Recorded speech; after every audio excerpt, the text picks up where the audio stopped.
अस्सलाम वालेकुम दोस्तों, मेरा नाम है हसीब शफकत और आप देख रहे हैं हसी टीवी।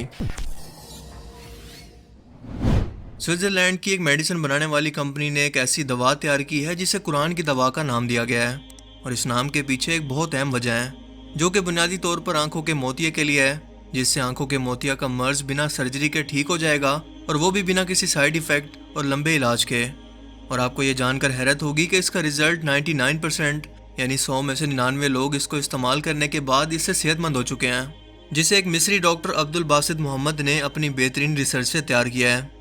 क्या आप यकीन करेंगे कि ये दवा इंसान के पसीने वाले गदूद से तैयार की गई है, जो अमेरिका और यूरोप के अंदर आंखों में डालने वाले कतरों की मेडिसिन के तौर पर रजिस्टर्ड भी हो चुकी है। लेकिन ये सब कुछ मुमकिन कैसे हुआ? इसके पीछे एक बहुत ही खूबसूरत वाक़या है जिसने डॉक्टर अब्दुल बासित के अंदर एक तूफ़ान बर्पा कर दिया, और इतना जज्बा पैदा हुआ कि वो इस वाक़े को समझकर और थोड़ा सा तहकीक करके आज इंसानियत की खिदमत कर सके। डॉक्टर अब्दुल बासित कहते हैं कि हुआ कुछ यूं कि मैं कुरान पाक की तिलावत करते हुए एक सुबह सूरह यूसुफ पढ़ रहा था, और मेरी तवज्जो आयत नंबर 84 और इसके बाद की आयत की तरफ ठहर गई, जिसमें लिखा था कि हज़रत याकूब अलैहिस्सलाम ने अपने बेटे हज़रत यूसुफ अलैहिस्सलाम के गम में रो रो कर अपनी आंखें ज़ाया कर ली, जिसकी वजह से इनकी आंखें बिल्कुल सफ़ेद हो गई, यानी कि इनकी आंखों के अंदर मोतिया उतर आया और इनकी नज़र ख़त्म हो गई। लेकिन जब हज़रत यूसुफ अलैहिस्सलाम का कुर्ता मुबारक इनकी आंखों को लगाया गया तो इनकी आंखें बिल्कुल ठीक हो गई और नज़र वापस आ गई। मैं काफ़ी देर तक सोचता रहा कि यह वाक़या अल्लाह ताला की तरफ से एक मौजज़ा था जिस पर हर मुसलमान को बिना शक व शुबा और सवाल के ईमान लाना चाहिए। पर दूसरी तरफ अल्लाह ताला हर चीज़ पर गौर व फिक्र की दावत भी देता है कि गौर करने वालों के लिए मेरी बहुत सारी निशानियाँ हैं। क्या ये मुमकिन हो सकता है कि इस वाक़े के अंदर भी कोई हिकमत छुपी हो? मैं काफ़ी देर तक सोचता रहा कि इस वाक़े के पीछे भला क्या लॉजिक या साइंस हो सकती है।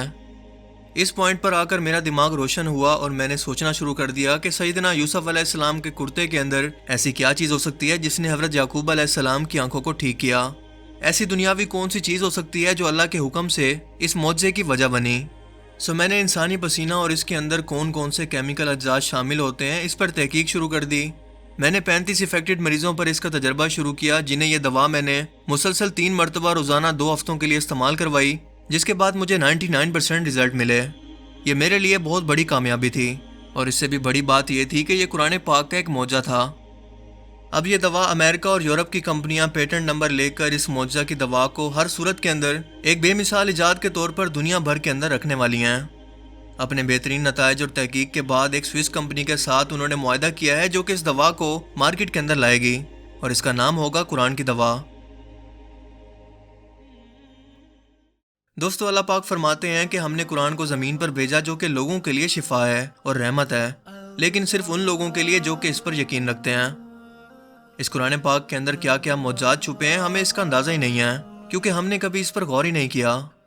बल्कि हमने इस खजाने का दरवाज़ा बंद करके इसे घरों के अंदर सजा कर रखा हुआ है, और सारा दिन दुनियादारी के खजानों को कमाने के लिए अल्लाह ताला को छोड़कर बिना हलाल और हराम की तमीज़ किए अपने लिए आखिरत के लिए बर्बादी का सामान खुद ही इकट्ठा कर रहे हैं। और आज मुसलमानों की दुनिया भर के अंदर नाकामी की सबसे बड़ी वजह यही है,